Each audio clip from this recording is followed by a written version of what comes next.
Strength Warehouse presents Go Heavy or Go Home podcast. I am your host, Nate Boley. In this podcast, we talk about strength, fitness, nutrition, and all things Strength Warehouse related. Hey guys, welcome back to the podcast. Today's episode comes to you from a question from one of our free Facebook group members named Terry, and she's wanted to know, I posted in there asking what type of content y'all are looking to hear about, and she posted one that said the correlation between aging, muscle mass, weight loss, and energy. Go. All right, so this one was a little bit difficult, obviously, because there's a lot to it. But I did a little bit of due diligence and some research and stuff like that. And but we can just get into it and kind of talk about. First we're going to start with just talking about the importance of understanding the relationship between aging, muscle mass, and fat loss. So, as we age, the body starts to work differently than it did before, right? Our organs are not working as well. Our hormones are down. Maybe we had injuries throughout our lives, or we didn't take care of our body as well as we should have, in some age period of your time, or, of your life. But generally speaking, at the age of like 30, right, we start to see some muscle loss throughout after 30 going on into the rest of your life. So for typically inactive people, so a good 3 to 5% of muscle mass each year can be lost if you are not active, right? Now, they didn't give me an exact number, but I guess it really depends on like all your goals and stuff like that. But active people still lose muscle mass, just a lot less muscle mass as they're going through their journey of life. It just really depends. If you're an active person that's just hiking, skiing, mountain biking, stuff like that, your muscle mass loss is going to be probably greater than somebody that's in the gym actively strength training and trying to build up new muscle. Now, is it impossible to gain new muscle after these age related time frames? Absolutely not. Yes, you can, gain muscle. I see it all the time. We've got several people in our gym that are in their 50s, 60s, and even into their 70s that are still gaining muscle mass with us. They just have to be a little bit more intentful on what they're doing, and they have to be a little bit more, on top of their diet. Like, you're going to have to eat protein, and you're going to eat protein anyway, but you have to eat a little bit more protein and stuff like that, right? Everybody talks about obesity being the biggest thing out there, but there's another thing called sarcopenia or sarcopenia. I think that's how you pronounce it. Anyway, I've probably hacked that up. Anyway, it's age-related muscle mass loss, right? So this is definitely something that's big. And as you can see, as your grandparents get older and as your parents get older and whatnot, you can definitely see their muscle mass loss and how that translates into their quality of life, right? So just for an example, my grandma who passed away a few years ago, she did not do anything about her strength training early on in her life. And, one of her biggest struggles that she had in the later part of her life was not being able to get up and down her stairs. And, that was her biggest struggle. And so I see that a lot with older folks. Just for an example, we have a member in here, and one of her main reasons for joining us was she wanted to be able to feel more confident and better, being able to do daily tasks like picking up her doing yard work or whatever. And one of her major things, she told me one of her major goals was when she goes traveling, she wanted to be able to pick up her luggage and be able to put it in the storage bin above her head and not have to ask some random person on the plane after watching her struggle for a while to get that in, right? Another one of our members, has got a very physical job. He's actually a security guard, and he's in his late 50s, right? And so having extra muscle mass and strength on him helps him feel so much more confident in his abilities to help protect, nurses and patients and all that type of stuff, help protect the hospital that he works at. Yeah, and then, we have another member who's been strength training with us for a long time, and he's in his early 70s. But main point was just to be strong, capable, and be able to snowboard like he was in his 50s, and he's definitely accomplished that. But if he didn't do any of this strength training stuff, who knows where he would be at? If you're losing muscle, 3 to 5% muscle mass every single year, you're not taking care of it. You're definitely going to have the abilities and the things you're going to be able to do reduce, over time, right? Because you're not taking care of it. You're not moving well, and you're not adding muscle mass. And another big thing about strength training as we age is bone density. Bone density is absolutely so huge. It used to be only really huge for women, but now we're starting to see it in men as well. Not sure exactly why that is, but there's probably some studies out there and that type of stuff that you could look up that'll tell you a little bit more about it. But yeah, we're struggling with bone loss stuff. So if you're progressively overloading, and that's the main thing about bone density, is I see a lot of people are like, oh, I'm strength training, so I'm getting more bone density. It's like, well, just using 2 to 5 pound dumbbells week after week after week, or whatever you're doing, like, you're not adding in more stuff. The body's only going to adapt to what you ask it to do. So if you're continuously trying to ask it to do more, it's going to adapt and do more. So bone density is going to get bigger if you start lifting heavier weights. Muscle mass is going to increase if you start lifting heavier weights. Strength is going to increase when you ask it to lift heavier weights. Tendons, all that type of stuff. And as we age, another huge factor is injury prevention, right? So if you are not strong and you haven't been training these types of things, say you take a spill off of, you're walking down the street and you twist your ankle, you fall off the curb or whatever, you're going to have so much more longer of a recovery period because you aren't strong. And this goes into, say, one of our members had a knee replacement not too long ago. And we were getting super strong because we already knew this person needed a knee replacement. So the doctor was like, yeah, you're not doing anything worse as long as it doesn't keep on hurting, to the point where you can't do anything else, right? Keep strength training all the way up until you have surgery. You have the surgery. This member came back in record time and started doing the strength training again. That's super awesome. I love it. So muscles in metabolism. So another part of this correlation is weight loss, right? So fat accumulation and fat loss. So having more muscle helps keep your metabolism going faster. It's the powerhouse. It's burning the calories even at rest, just to keep those muscles strong and as big as they are. And they want food, right? And so having food and eating the right stuff, eating protein, and then working the muscles is going to burn more fat all the time, not just cardio. I hear it all the time. Oh, I'm good. I'm walking. I'm running. Those are great things. I'm not saying you shouldn't do those things. I'm just saying that if you're trying to throw off the thing of aging and you're trying to feel better longer, you got to do both, right? You got to have that cardiovascular, strength and that, that health, that cardiovascular health. But you also have to have bone density. You have to have tendon strength. You have to have muscle mass. And that type of stuff is going to help you keep fat off your body for a longer period of time. And obesity obviously is not great. It's a huge pandemic. It causes all sorts of diseases, cardiovascular disease, type 2 diabetes, all different. There's tons of different implications for health risks being obese. But there's also health risks of not having muscle mass on you as well. Obviously having more muscle mass and having that reoccurring or that metabolism that's spiked up and stuff like that, it's going to give you way more energy as well. So, if you want to, hang out with your kiddos and hang out with the grandkids and go do things out in life and be active in those golden years that they say, you definitely want to have more muscle mass on you so you have more energy. All right, so hormonal changes and their impacts. So decrease in testosterone and growth hormone levels go down in men, and estrogen in women, and testosterone in women as well. Testosterone is not just a man thing. It's definitely for, both of us have it. Both female and men have testosterone. Both female and men also have estrogen. And we have to have those hormones balanced. Otherwise, we have other symptoms. We don't feel 100%. So strength training has been proven to help boost those levels of hormones in us, and also just feel good hormones in our brain, serotonin and all that type of stuff.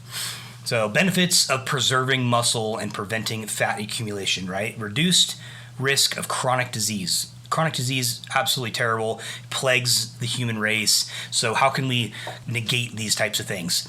By adding muscle mass, adding movement, adding cardiovascular exercise as well.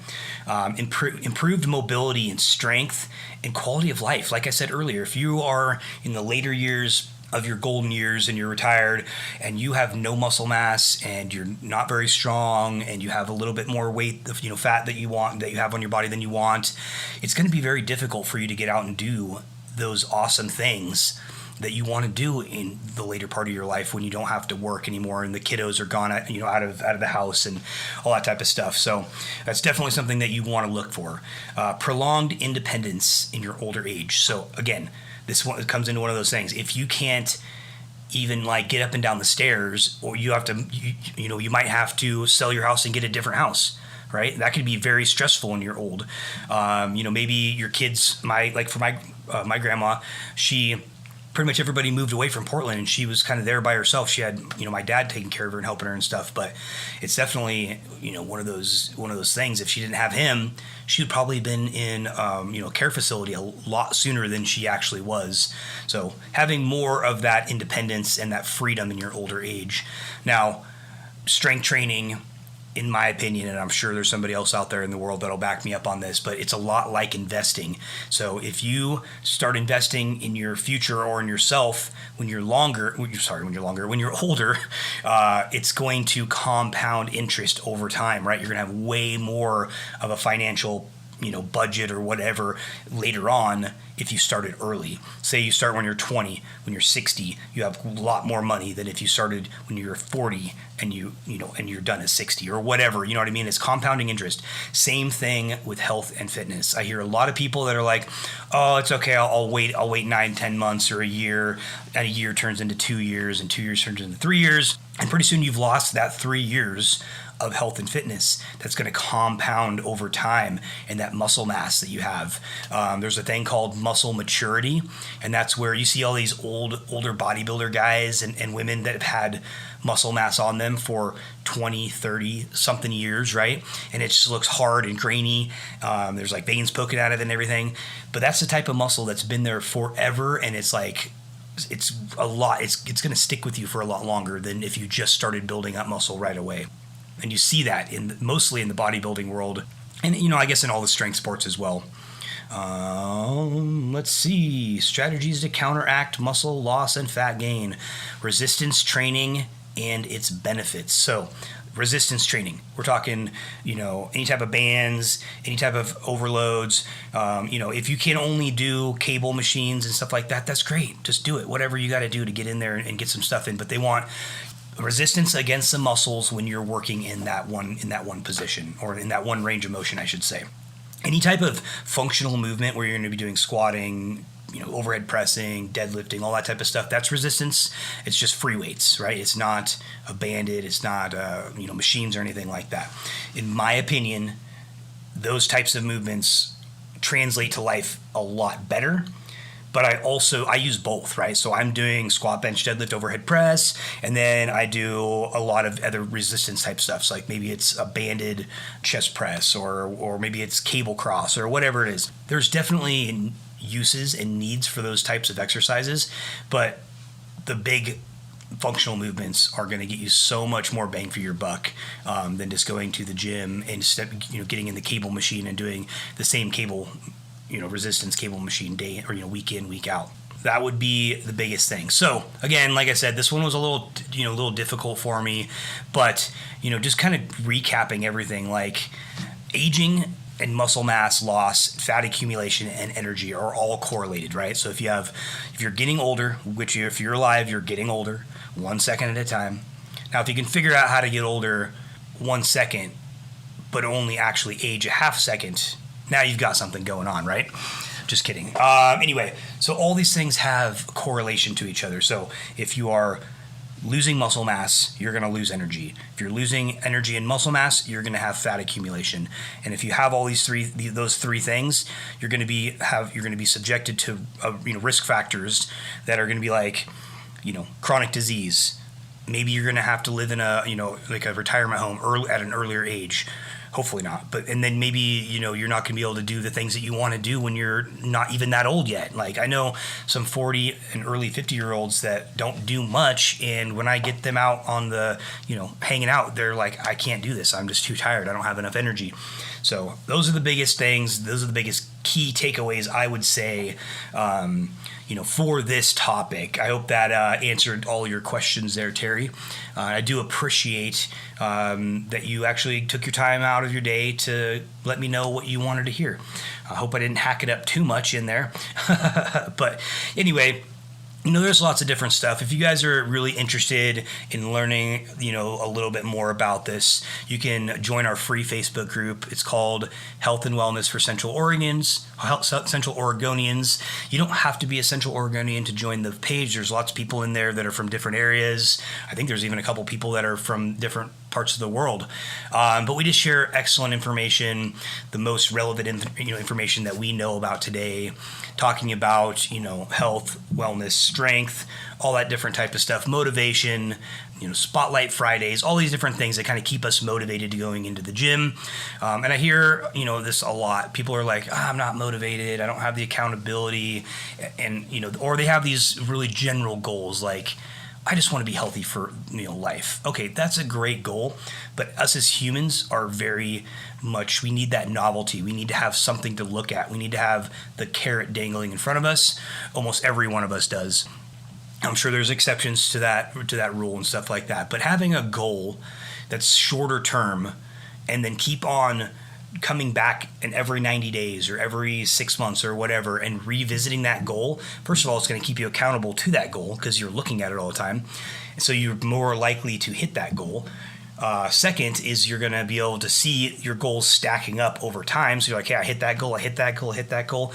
And the third thing it's going to do is it's going to, when you don't feel like you're going to go into the gym, you don't want to, whatever, you look at that goal and you're like, is this getting me closer to my goal? Yes or no. It's an easy yes or it's an easy no at that point. So having some goals, and we help people in our gym reach these goals by going through what we call goal review sessions. So every 90 days, we like to sit down with our clients, talk about what's going on in their life, and then figure out if they did get their goal after 90 days. If they didn't, how come? What was the roadblock? What happened?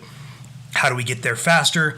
If they did, awesome. What's next? Keeping them going, keeping that, that hamster wheel type thing going. So instead of being like, I want to be fit for life, but my friends are having, they're going out for Thirsty Thursday cocktails or whatever.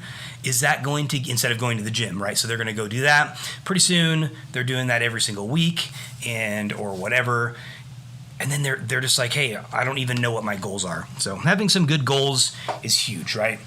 So that's my podcast for the day. I hope that you guys, took something from that. Don't hesitate on getting some strength training in. We have, lots of different resources that we put in that group. Shoot me your email as well. I'll put my email in the description. And if you guys want, we have some free resources. We have like a at-home 15-day at-home workout with weights or without weights, little dumbbells and stuff like that, and bands that can help you guys out, just get going on your journey. And we also have a meal prep guide that we've built out, which is super awesome. Meal prepping is the absolute key to nutrition success. So every Sunday I take about 3 hours out of my day, whether I split that up in the morning and nighttime or just do it all at one time. I put on a good podcast, a good music station, maybe grab a whiskey or whatever, and just go to town on my meal prep. And then I put them all together, put them in the refrigerator, and then every morning when I'm leaving, I just grab whatever I need out of the fridge. I put it in my bag. I've got a really awesome refrigerator backpack, which I got on Amazon. Is super awesome. And I just put some ice packs in there, and keeps it all nice and cold for the whole day. Even when it's like 85, 90 degrees outside, it'll still keep my food, cold almost all day long. And everything's right there. My workout bag. It's my workout bag. It's my computer bag, and it's also my refrigerator.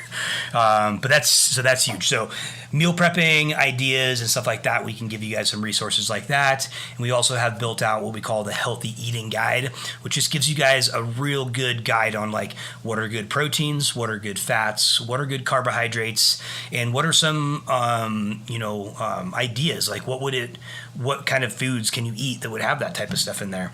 So if you guys are interested in that, just hit me back on the email in the link in the description. And anyway, I hope you guys have a great day, and we'll see you on the other side. Thanks for joining us on this epic journey of strength. If you liked this episode, please leave us a review and share with a friend. To stay connected, hit that subscribe button. All right, until next time, go heavy or go home.